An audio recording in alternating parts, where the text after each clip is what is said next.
येत्या गुढीपाडव्यासाठी नवीन साडी घ्यायची प्लॅनिंग चालू आहे का?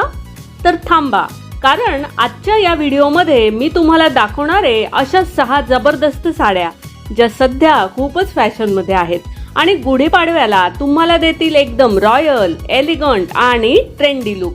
कारण शेवटची साडी तर इतकी सुंदर आहे की पाहता क्षणी मन जिंकून घेईल.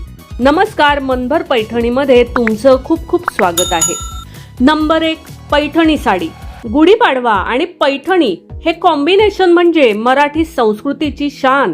जर तुम्हाला पारंपरिक आणि रॉयल लुक हवा असेल तर पैठणी साडी हा सर्वात बेस्ट पर्याय आहे. मोठे मोर, कमळ डिझाईन आणि रिच पल्लू.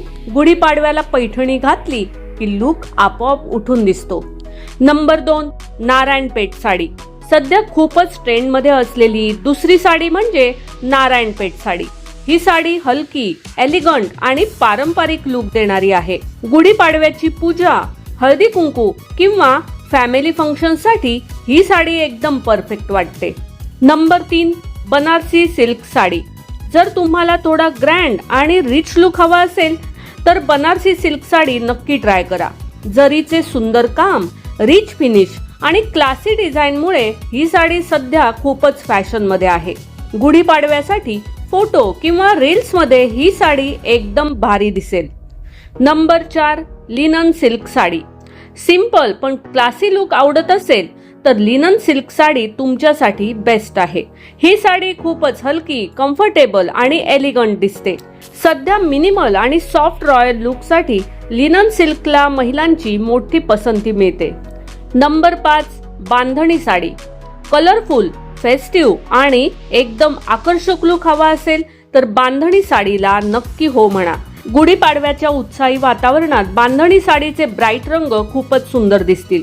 विशेषतः रेड, येलो, ग्रीन आणि पिंक शेड्स खूपच उठून दिसतील. Number 6, tissue silk sari. आणि सध्या सोशल मीडियावर धुमाकूळ घालणारी साडी म्हणजे टिश्यू सिल्क साडी. ही साडी हलकी, चमकदार आणि खूपच प्रीमियम लुक देते. गुढीपाडव्याला जर तुम्हाला ट्रेंडी, मॉडर्न आणि तरीही फेस्टिव्ह लुक हवा असेल तर टिश्यू सिल्क साडी तुमच्या वॉर्डरोब मध्ये असायलाच हवी. तर मैत्रिणींनो, या 6 साड्यांपैकी सर्वात जास्त कोणती साडी तुम्हाला आवडली ते कॉमेंट्स करून नक्की सांगा. आणि अशाच latest sari collection, trending designs आणि जबरदस्त फॅशन अपडेटसाठी आपल्या मनभर पैठणी यूट्यूब चॅनेलला लाईक, शेअर आणि सबस्क्राईब करायला अजिबात विसरू नका. धन्यवाद.